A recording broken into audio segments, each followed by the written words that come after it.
Alors, qui gère la Covid-19 en RDC? Élément qui ne nous facilite pas la tâche dans la communication de la lutte contre Covid.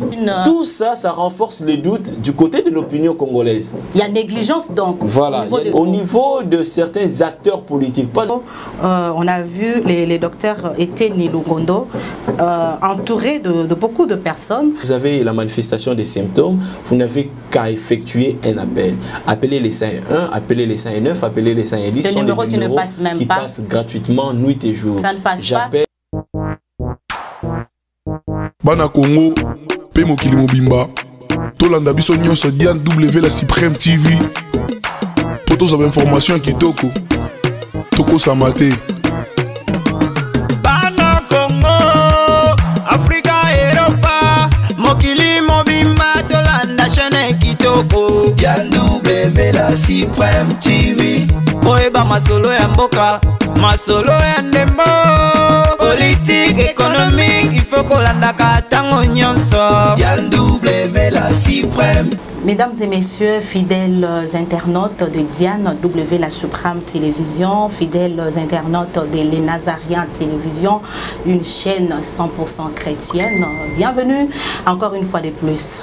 Nous vous aimons beaucoup et je sais que vous nous aimez aussi. C'est toujours un grand plaisir d'être au-devant de vous et partager un moment d'actualité avec vous. Mesdames et messieurs, aujourd'hui, nous allons parler de la santé. La santé, vous savez, la seule information aujourd'hui, ou bien la seule maladie, ou bien la seule pandémie aujourd'hui qui fait rage, c'est la Covid-19 qui a frappé le monde entier.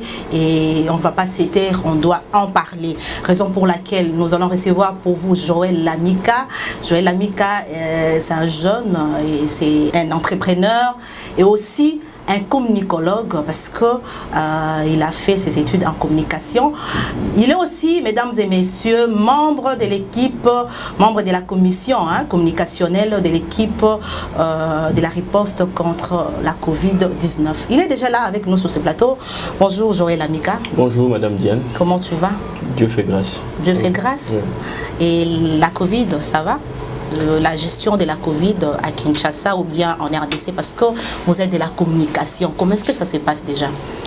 Oui, la gestion de la Covid-19 en RDC, ça se passe très bien. On va dire très bien parce que l'hécatombe à laquelle nombreux ou nous-mêmes on s'attendait, je vois que ce n'est pas encore arrivé ou ça n'arrive pas ou peut-être ça n'arrivera pas non plus.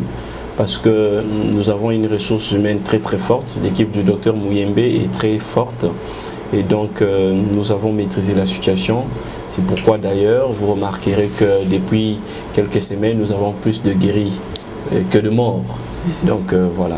Alors on vous accuse, Joël Lamika, vous êtes de la communication, on accuse l'équipe de la riposte qu'il n'y a pas une forte communication, une communication efficace. Qu'est-ce qui se passe? Faute de moyens ou bien faute de personnel? La communication, c'est le moyen financier. On ne peut pas communiquer si vous n'avez pas un moyen financier adéquat. Le budget global de la commission grecque, donc commission communication des risques et engagement communautaire, dans laquelle je fais partie, c'était un budget approximativement de 14 millions. Et donc, vous étant des journalistes, allez-y, demandez au gouvernement congolais, rencontrez le ministre de la Santé, rencontrez les autorités du pays et demandez-leur combien avez-vous déjà donné au secrétariat technique pour la communication. Vous voyez, ça c'est la question que vous ne posez pas aux autorités du pays. Ce n'est pas à Mouyembe de prendre l'argent de sa poche et donner pour que nous puissions communiquer, c'est au pays de pouvoir donner les secrétariats techniques les moyens adéquats pour la communication. Et bien, à ce jour, nous n'avons pas encore ces moyens-là. Nous communiquons avec les maigres moyens reçus auprès de partenaires. Et donc, voilà. Alors, qui gère la Covid-19 en RDC? Souvent, on nous parle des task force de la présidence, on nous parle des INRB avec l'équipe de la riposte avec le docteur Mouyembe, et de l'autre côté, on nous parle du docteur Eteni qui est le ministre de la Santé. Qui gère exactement, ou bien qui a la gestion de cette maladie en RDC? Alors, le chef de l'État a mis en place un comité multisectoriel de la lutte contre contre la maladie à Covid-19. Ça veut dire que ce comité regroupe plusieurs experts et ce comité est dirigé par le docteur Jean-Jacques Mouyembe. Et donc vous avez le docteur Jean-Jacques Mouyembe, donc le secrétariat technique, vous avez la task force présidence de la République et vous avez la task force gouvernement, donc qui est dirigée par le Premier ministre, dans lequel ou dans laquelle, comme task force je veux dire, le ministre de la Santé est secrétaire. Alors, qui gère? La gestion, elle est synergique, mais il faut reconnaître que c'est le gouvernement congolais. C'est le gouvernement congolais qui gère la lutte contre la maladie à coronavirus, parce que si aujourd'hui Madame Diane veut faire un don, vous n'allez pas donner les dons à Monsieur Joël, moins encore à Mouyembe étant qu'individu, mais le don doit aller directement au gouvernement congolais via son ministère de la Santé. Donc c'est le ministre qui doit rendre compte à la population par rapport aux résultats de cette maladie. Tout naturellement, parce que Mouyembe ne fait pas partie du gouvernement congolais. Il a été nommé comme expert. Souvenez-vous que le chef de l'État peut se réveiller un bon matin, dégommer Mouyembe et mettre Diane à la tête du secrétariat technique. Il ne regarde pas votre appartenance politique, il tient compte justement de votre expérience, de votre expertise. Donc il peut décider de mettre un Français à la tête du secrétariat technique. Et donc Mouyembe a été choisi sur base de son background, sur base de son expérience, sur base de sa brillante carrière, n'est-ce pas? C'est pourquoi il a été choisi. Il n'est pas membre du gouvernement congolais, nous avons un ministre de la Santé, nous avons un Premier ministre, et donc les questions relatives au budget, pourquoi les agents ne sont pas payés, là nous allons y arriver. Pardon, d'abord juste de la gestion.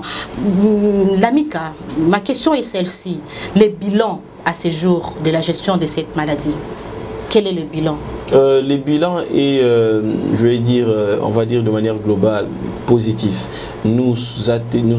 Approximativement, nous allons très bientôt peut-être atteindre 8000 cas positifs, mais de manière générale, lorsque vous regardez ce qui se passe ailleurs... 8000 cas, vous jugez positif? Pourquoi positif? Parce que nous sommes déjà à plus de 3 mois, je veux dire 4 mois de l'épidémie.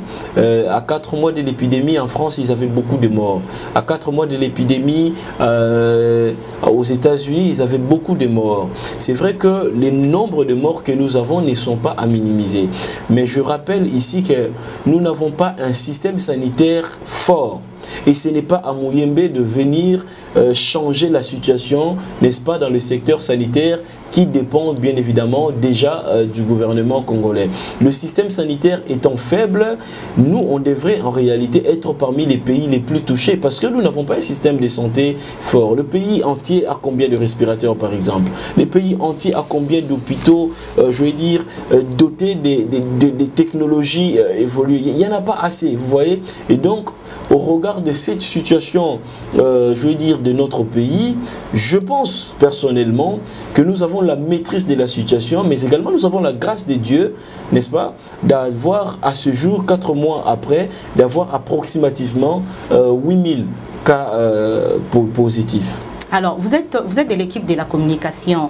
Après déconfinement, ou bien on était en plein confinement et maintenant nous sommes déconfinés. Lorsque vous êtes sur le boulevard du 30 juin, quel est le constat ou bien l'aide communicationnelle de la Covid-19?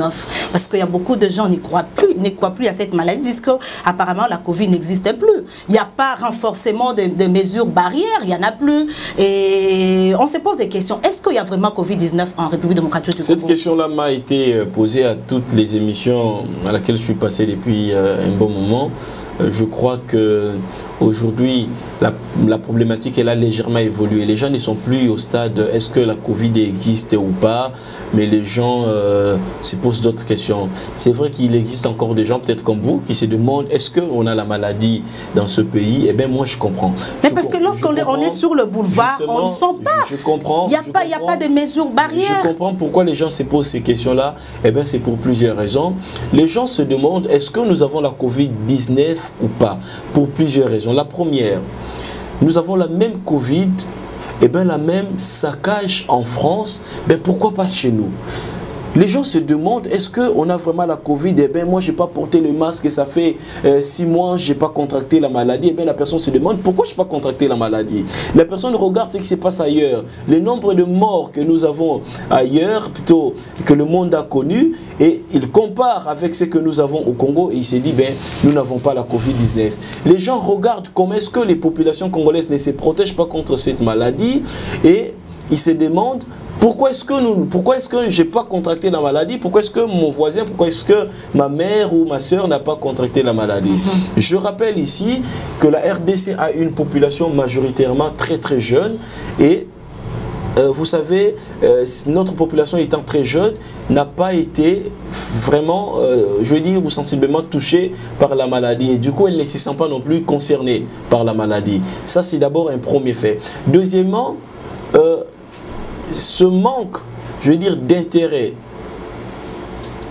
c'est parce que nous ne sommes vraiment pas touchés.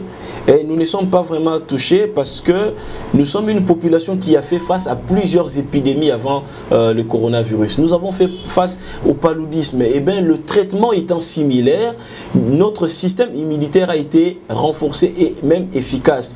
Aujourd'hui, aucun scientifique ne sait vous démontrer clairement, n'est-ce pas, pourquoi est-ce que nous n'avons pas atteint le pic jusqu'à ce jour. Ben parce que... Le pic là, c'est combien? C'est 10 000 cas déjà, parce qu'à 1000, on se disait, on croyait que c'était les pics. Non, maintenant, on doit attendre 10 000 cas ou bien... Plus de 10 000 déjà. Okay. Voyez, eh ben, nous sommes encore dans approximativement 8 000.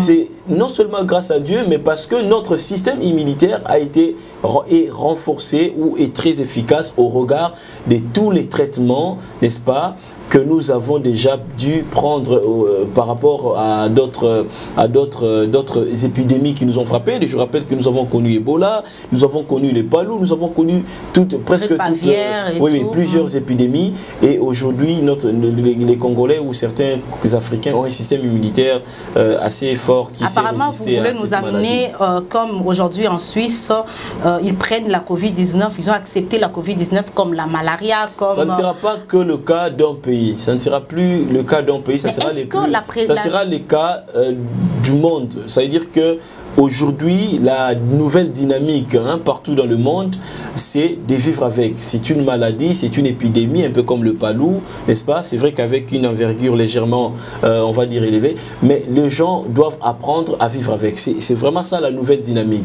C'est comme ça, vous remarquerez que les États-Unis... Est-ce que le gouvernement prépare déjà sa population par rapport à ça? Et si le gouvernement ne prépare pas la population par rapport à cette idée ou bien à cette stratégie, que pourrez-vous proposer à ce gouvernement? Moi je pense que... plan communicationnel. Je pense qu'il y a des questions, comme je l'ai dit encore et une fois de plus, il y a des questions qu'il faut essentiellement poser aux représentants du gouvernement. Moi, je ne représente pas le gouvernement, je ne suis pas un député, je ne suis qu'un scientifique qui travaille dans la commission communication. La stratégie du gouvernement, je ne la maîtrise pas. Donc, pour ce genre de questions, il faut poser au gouvernement. Mais comme je l'ai dit tantôt, la nouvelle dynamique, c'est que dans le monde, la panique du départ, vous voyez, quand la Covid-19 est arrivée, partout, il y avait vraiment de la panique. Mais tu remarqueras que cela n'est plus le cas. Les États-Unis ont dépassé la barre de plus d'1 million de cas. Mais voilà, il y a des villes qui ne sont pas confinées. Ils vivent avec, n'est-ce pas? Mais parce qu'on s'est dit, plus vous allez porter le masque, plus vous allez respecter les gestes et barrières, moins vous avez, et plutôt plus vous avez la chance de ne pas contracter la maladie. Donc, c'est ça la nouvelle dynamique. Maintenant, ici, les gens ne respectent pas le geste et barrière. Très peu de gens... Faute de communication. Non, pas faute de communication, parce que les gens savent déjà. Mais je pense que faute de réprimande de la part de l'État. C'est l'État qui est censé justement, n'est-ce pas, réprimander les gens qui ne portent pas les masques, faute des rigueurs de la part de l'État. Et ça, c'est pas rigueur, c'est-à-dire parce que lorsque quelqu'un ne porte pas... on a vu en Russie, par exemple, il y a des gens, tu ne portes pas des masques, tu pouvais faire la prison. Mais ici, on fait payer à un citoyen 5 000 francs. 5 000 francs, ça semble être dérisoire. Et je pense dérisoire pour la situation que passe le Congolais aujourd'hui, vous parlez dérisoire. Non seulement 5 000 francs, c'est peu pour vous. Non seulement que ça semble être dérisoire pour certains compatriotes, mais aussi quelle est la mécanique n'est-ce pas, de la paye de ces 5 000 francs. Un politicien, quand il t'arrête, eh ben, tu payes, tu peux discuter même le 5 000 francs. Tu peux dire, eh bien, écoutez, on a 1 000 francs, on a 500 francs à libérer. Ce manque de rigueur, n'est-ce pas, cette absence de rigueur, ça fait en sorte que non, ben, les gens ne prennent pas ça au sérieux. Ça, c'est un. Deuxièmement, la légèreté ou certaines prises de positions ou des décisions de la part des politiques. Vous savez, nous avons dû nous avons dû gérer Ebola à l'est du pays. C'est que nous vivons ici à Kinshasa, on ne l'a jamais vécu. À l'est du pays, notamment à Goma, on gérait toute la communication relative à Ebola. Tu ne pouvais pas voir une banderole, ne serait-ce qu'une banderole, sans que le message affiché sur cette banderole-là ne soit validé par le secrétariat technique, n'est-ce pas? Mais ici, un député se réveille, il fait sa banderole, il dit, écoutez, ma femme et moi vous demandons de ne pas manger la viande pour vous protéger, par exemple, contre la Covid-19. C'est déjà, par exemple, un mauvais message. Vous avez d'un autre côté, Madame Diane qui peut prendre son association, la Fondation Diane, vous demande de préparer, de porter tel masque ou encore, bref, les messages vont dans tous les sens et ça perturbe déjà la population. Ça, c'est un élément. Mais deuxièmement, quand les politiques organisent le marche, n'est-ce pas? Et quand les politiques organisent les rassemblements dans une telle période, c'est aussi un problème. Que pouvons-nous faire, pauvres scientifiques? Que pouvons-nous faire? Vous voyez, donc il y a tout ça comme élément qui ne nous facilite pas la tâche dans la communication de la lutte contre Covid. Et une population, vous savez, comme on dit, la masse ne réfléchit pas. Quelqu'un qui est à la maison regarde les rassemblements, le marche qui se font, se dit, mais peut-être si biso to kenda concerté, mais bango morogo to ba bengi biso pour la marche boye pour ne l'hôtel tel, n'est-ce pas, pour le meeting songolo pakala, ça veut dire que donc vous avez remarqué une tout ça, ça renforce les doutes du côté de l'opinion congolaise. Il y a négligence donc voilà, au niveau des autorités de la République démocratique du Congo. Non, au niveau de certains acteurs politiques, pas les autorités, parce que le chef de l'État prend cette question au plus grand sérieux. Le ministre Etienne également prend cette question au plus grand sérieux, n'est-ce pas? Mais il y a certains politiques qui ne prennent pas ça au sérieux. Il y a certains politiques qui font preuve d'une certaine négligence et légèreté incroyable. Il y a une photo, je crois que vous avez vu ça sur les réseaux sociaux. On a vu les docteurs Etienne Nilougondo entouré de beaucoup de personnes. Il était là sans masque et il y avait quelques personnes qui étaient juste à ses côtés, qui avaient le masque avec eux. Mais lui n'avait pas de masque. C'est quoi? C'était quelle communication? Voilà, non, personnellement, je ne connais pas. Je connais pas les contextes dans lesquels cette photo-là a été prise. Vous savez, avant d'analyser ou de critiquer, il faut d'abord voilà, connaître les contextes. Mais il doit servir d'exemple lui-même, parce qu'il est le ministre de la Santé. Je suis dans la commission communication, mais il se peut que notre émission puisse choquer les uns et les autres. On a respecté les 1 mètre. Oubliant que nous avons respecté les 1 mètre. Donc il faut connaître les contextes, n'est-ce pas? Il faut connaître les contextes. Hormis cela, avant de venir ici, je suis passé à plusieurs prélèvements des températures, donc je suis propre, soft, sans la maladie, n'est-ce pas? Donc, je ne sais pas dans quel contexte cette photo-là a été prise, et bien je ne peux pas la commenter. Voilà, Joël Amika, il y a une question qu'on se pose toujours, hein, nous, c'est-à-dire nous, la population. Quels sont les critères et la méthode choisie par l'équipe de la riposte contre la Covid-19 pour déterminer les statistiques? Parce qu'à chaque fois, on nous parle, la RDC a aujourd'hui plus de 1800 cas de contaminés et tel nombre de guéris, tel nombre de décès. C'est sur quelle base ou bien c'est sur quels critères statistiques? C'est simple, ça veut dire que nous avons le secrétariat technique doté de plusieurs commissions, la commission de la prise en charge médicale, la commission de la suivi et des surveillances épidémiologiques que dirige Dr Gisèle, une dame.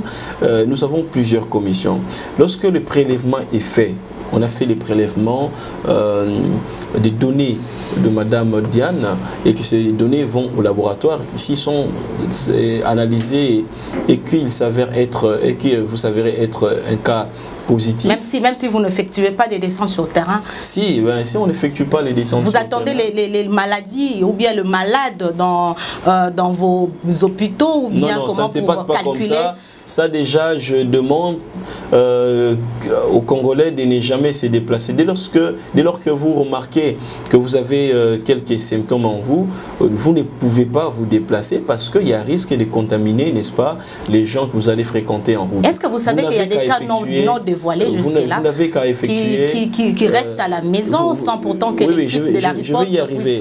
Vous n'avez que, lorsque vous remarquez que vous avez la manifestation des symptômes, vous n'avez qu'à effectuer un appel. Appelez les 101, appelez les 109, appelez les 110. Le numéro qui ne passe même pas. Passe gratuitement nuit et jour. Ça ne passe pas. Beaucoup de gens ont essayé et moi j'ai fait l'expérience. C'était peut-être au début, n'est-ce pas? Parce que souvenez-vous, ce sont les lignes vertes gratuite, n'est-ce pas? Les gens appellent de partout dans le Congo, ce n'est pas qu'un centre Kinshasa, c'est pour tout le pays. Les gens appellent partout, parfois pour des renseignements, mais les numéros verts sont opérationnels. Si vous voulez bien, je peux vous conduire au call center Covid et vous remarquerez que nos téléconseillers travaillent nuit et jour.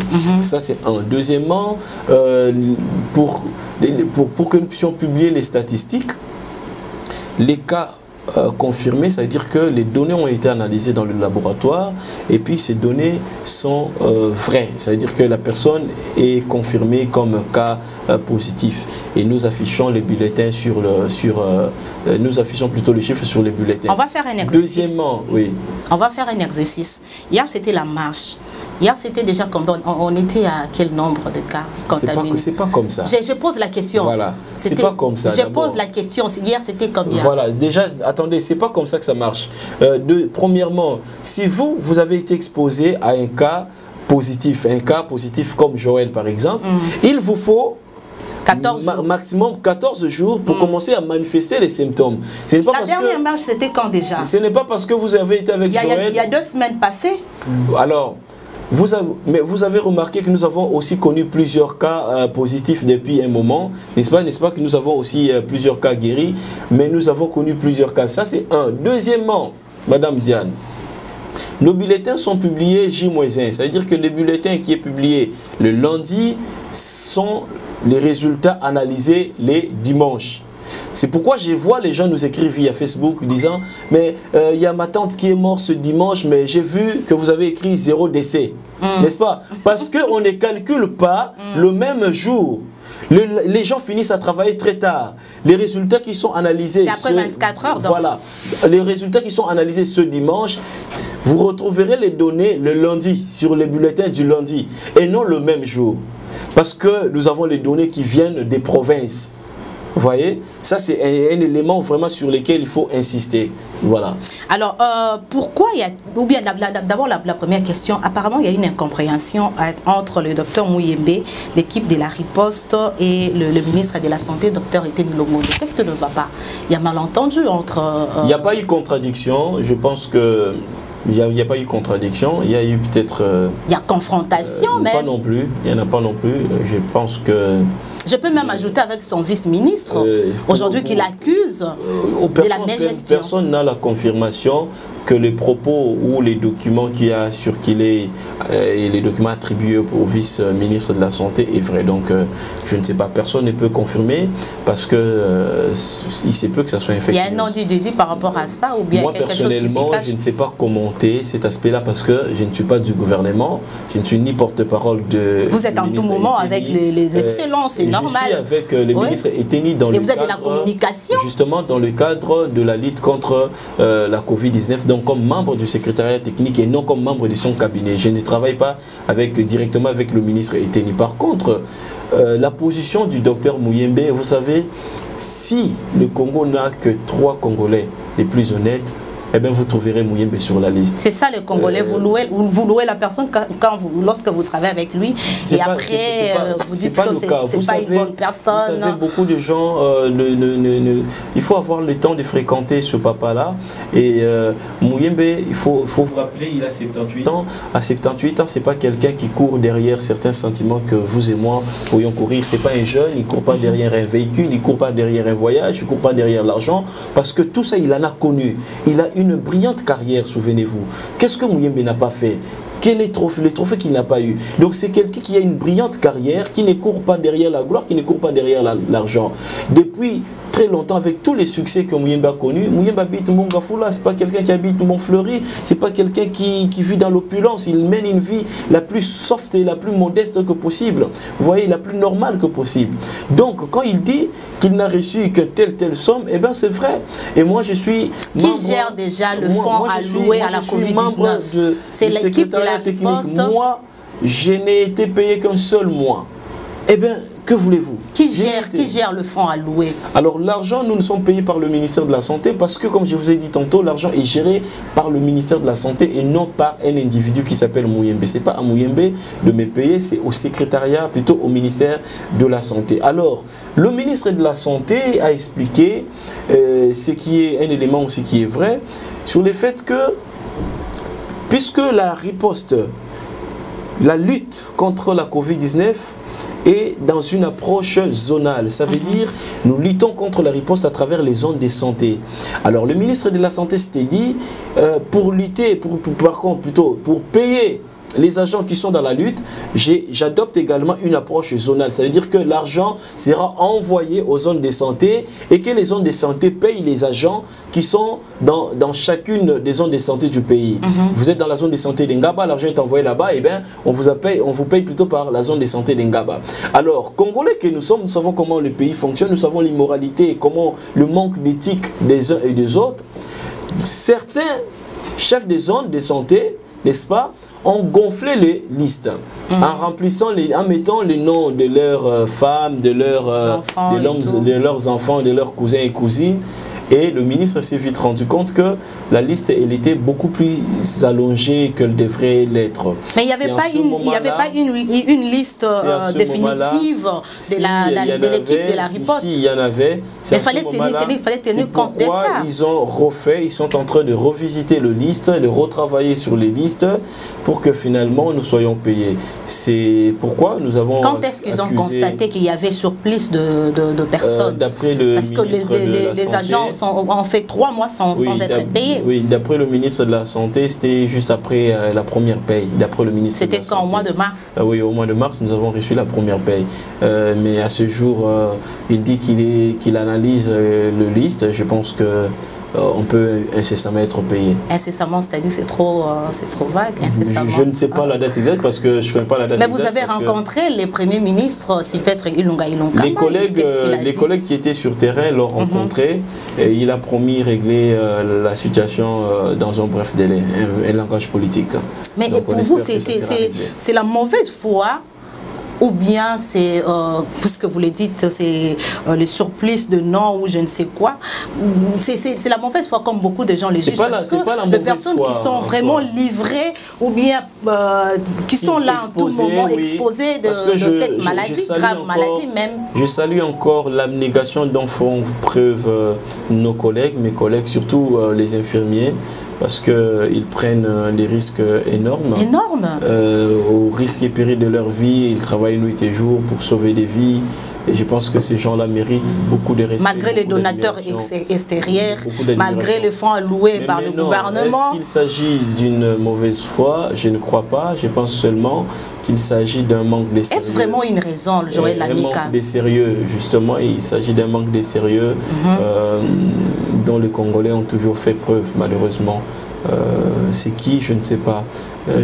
Ce problème, il ne faut pas le voir de manière isolée, il faut le voir de manière systémique. Ça veut dire que vous avez plusieurs parties prenantes et dans cette multiplicité, je veux dire, des parties prenantes, vous trouvez tellement de gens moins sérieux qui ne facilite pas la tâche, que ce soit à Muyembe ou encore au ministre de la Santé. C'est en fait ça le problème. C'est déplorable. C'est très déplorable. Il y a une vidéo que j'ai postée sur ma page. Beaucoup de gens ont toujours pris ces genres de moments comme opportunité pour eux de se faire de l'argent, ce qui n'est pas bien. Voilà, combo pour que il y a 30 personnes à la place, il y a 10 personnes. C'est triste, vraiment. C'est ce qui s'est fait. Et bien, le ministre de la Santé a remarqué tout ça. Et cela ne les facilite pas non plus la tâche, tout comme ça ne facilite pas non plus la tâche non plus à Muyembe. Moi, je suis trop sur terrain, Joël Lamika. J'étais lors de la manifestation de l'équipe de la riposte. J'ai pris une vidéo, j'ai même posté sur ma page. Je ne sais pas si, puisqu'on est amis sur Facebook, je crois que tu as vu cette vidéo.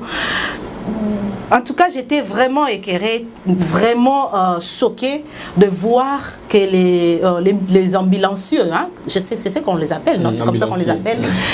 Ils étaient là, ils dormaient dans l'ambulance, nuit et jour, ils sont là lorsqu'ils aident de poser les malades et tout, ils rentrent, c'est leur chambre, leur, je ne sais pas, résidence ou quoi. Mais pourquoi cette mauvaise foi?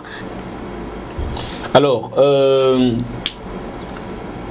vous me l'informez et je crois avoir vu ces images-là sur Facebook. Je crois que les responsables... vous accusez le gouvernement, mais les docteurs Muyembosi devraient tenir compte de tous ces je ne sais pas, c'est vraiment très mal. Le secrétariat technique, c'est un peu comme un gouvernement aussi. C'est vrai que Muyembe, c'est lui le responsable, mais nous avons un chargé des opérations, les docteurs justice. Je vous conseillerais peut-être de les recevoir dans les prochains jours pour savoir comment est-ce que les opérations sont menées sur terrain, comment est-ce que la vie, n'est-ce pas, des agents qui travaillent sur terrain est protégée, et ainsi de suite. Nous avons vu la vidéo sur la toile, mais je ne sais pas faire un commentaire là-dessus parce que je ne confirme pas qu'elle est vraie. Vous savez, beaucoup de gens sont dans le souci de faire les buzz. Quelqu'un, un ambulancier d'un hôpital qui n'est pas réquisitionné par l'État congolais dans le cadre de la lutte contre Covid peut également se faire une telle vidéo. Vous savez, on a combien d'hôpitaux réquisitionnés par l'État? Approximativement 10 hôpitaux. Vous voulez couvrir cette affaire? Non, non. Vous ne croyez pas à ces agents? On a à peine 10 hôpitaux réquisitionnés par l'État congolais. Ce n'est pas toute ambulance que vous allez trouver sur la rue qui est une ambulance, ou une ambulance plutôt, je veux dire, réquisitionnée par l'État congolais dans le cadre de la lutte contre la Covid-19. Vous voyez? C'est-à-dire? Donc, non, pour vous dire que tout infirmier ne travaille pas forcément dans la lutte contre la Covid-19, tout comme tout docteur ou tout comme tout médecin ne travaille pas non plus. Tout ambulancier ne travaille pas non plus dans la lutte contre la Covid-19. Souvenez-vous, au début de la riposte, il y a eu un agent de la Croix-Rouge qui avait fait la vidéo, il a porté le blouson de médecin, n'est-ce pas? Il a fait la vidéo disant Covid et ça à Kinshasa, patati patata. Au début, alors qu'on n'avait même pas encore un premier cas, bien au début. Vous vous souvenez? Parce que nous sommes à l'ère de l'Internet, tout le monde peut prétendre faire ce qu'il veut, comme il veut, mais vous allez rencontrer les chargés des opérations Docteur Justice qui va vous fournir vraiment les preuves et les éléments sur non seulement la qualité de la prise en charge médicale, mais aussi la qualité des opérations qui sont réalisées sur terrain. Alors, nous sommes arrivés à la fin, mesdames et messieurs. Joël Lamika, c'était un plaisir de vous recevoir de se recevoir sur ces plateaux parce qu'on est amis et je dois te tutoyer. Oui, je rappelle que nous avons fait les mêmes études, nous avons fait la même faculté. On a étudié depuis G1 jusqu'à L2. C'est un grand plaisir d'être sur votre plateau. Un grand plaisir. Tu as un message spécial à lancer à l'opinion ou bien aux téléspectateurs qui nous suivent? Oui. Très rapidement, il y a une question à laquelle qui ne m'a pas été posée, mais j'aimerais répondre. C'est celle de savoir pourquoi avons-nous un bon nombre de guéris ces derniers temps. Les gens se demandent pourquoi sur vos bulletins. Donc vous voulez qu'on vous loue à ce niveau-là? Non, pas du tout. C'est parce que nous avons beaucoup de guéris pour deux raisons majeures. Déjà, les guéris que vous trouvez aujourd'hui sur nos bulletins épidémiologiques sont les gens qui est en bonne évolution, sont les patients qui étaient en bonne évolution il y a quelques semaines. Aujourd'hui, ces patients-là sortent des hôpitaux.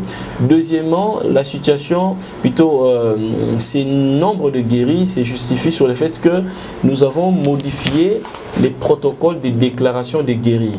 Hier, on déclarait un guéri après avoir passé 2 tests négatifs.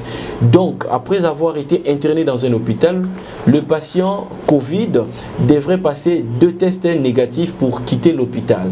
Mais aujourd'hui, avec l'actuel protocole, on vous déclare guéri après avoir passé uniquement un seul test négatif. Si vous avez fini finissez votre traitement, vous passez un test et que ce test s'avère être juste après avoir suivi le traitement, vous finissez le traitement un lundi, demain vous passez un test. Si ce test-là s'avère être négatif... Non, je pose la question, c'est après combien d'heures qu'une personne peut avoir le résultat? 24 heures. 24 heures. Ouais. Vous avez réduit le nombre, parce qu'avant c'était après 2 semaines, après 3 mois, 3 semaines même. Non, jamais c'était 1 mois ou 3 semaines. Mais maintenant, au bout de 24 heures, vous passez un test rapide, vous avez les résultats, vous pouvez être libéré de l'hôpital. Où en sommes-nous? Parce que vous avez parlé de protocole. Où en sommes-nous avec le protocole nous proposé par le docteur Jérôme?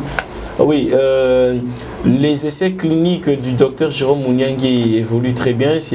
Déjà, je rappelle encore une fois de plus, les gens qui demandent est-ce que Mouyembe a refusé ou a autorisé, n'est-ce pas, les protocoles de Jérôme Mouniangui.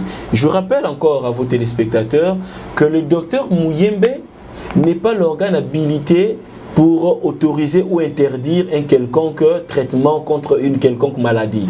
Ce n'est pas à lui. C'est la responsabilité du gouvernement congolais. Lui, ce n'est qu'un médecin. Le gouvernement autorise par exemple l'usage de la chloroquine dans ce pays, eh bien, il l'utilise. Le gouvernement refuse l'usage de la chloroquine dans le pays, il ne pourra pas non plus l'utiliser, n'est-ce pas? Donc, les essais cliniques du docteur Jérôme Mouniangui ont été autorisés par le gouvernement congolais à un seul hôpital, l'hôpital Monkole. C'est là où il fait les essais cliniques, ça évolue très bien. À un moment, le ministre de la Santé, donc le pays, va communiquer sur les résultats de ces essais cliniques-là, et s'il s'avère être efficace, on prendra les produits, on va doter le produit au secrétariat technique. C'est toujours avec l'Artemisia? Oui, toujours avec l'Artemisia. Okay. Voilà. Une dernière question, parce que j'allais arrêter cette émission, mais je ne peux jamais clore cette émission sans pourtant poser cette question. L'affaire de dépistage massif, apparemment, ça n'existe plus. Hein? Vous étiez en train d'appeler beaucoup de gens au stade des martyrs pour les dépistages. Où en sommes-nous? Apparemment, ça n'a pas réussi, quoi. Non, les dépistages massifs a très bien évolué. Mais c'était une structure en appui au secrétariat technique qui organisait cela. Et donc, à ce jour, je n'ai pas assez d'informations sur combien de tests qu'il en reste. Ça existe toujours? Mais comme vous savez, les tests proviennent de l'extérieur du pays. Ça, c'est l'une des contraintes, hein, n'est-ce pas, à laquelle nous faisons face, et surtout en cette période où il n'y a pas le trafic aérien et tout. Les tests proviennent de l'extérieur du pays. Et donc, voilà. Voilà, nous sommes arrivés à la fin, mesdames et messieurs. Nous recevions pour vous Joël Amika. Il est membre de la commission communicationnelle ou bien de la communication de l'équipe de la riposte contre la Covid-19. Il a répondu à notre invitation et il a aussi répondu à nos questions. C'était un grand plaisir, Joël Amika. Merci.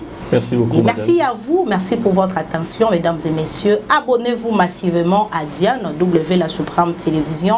Abonnez-vous massivement à Les Nazariens Télévision, votre chaîne 100% chrétienne.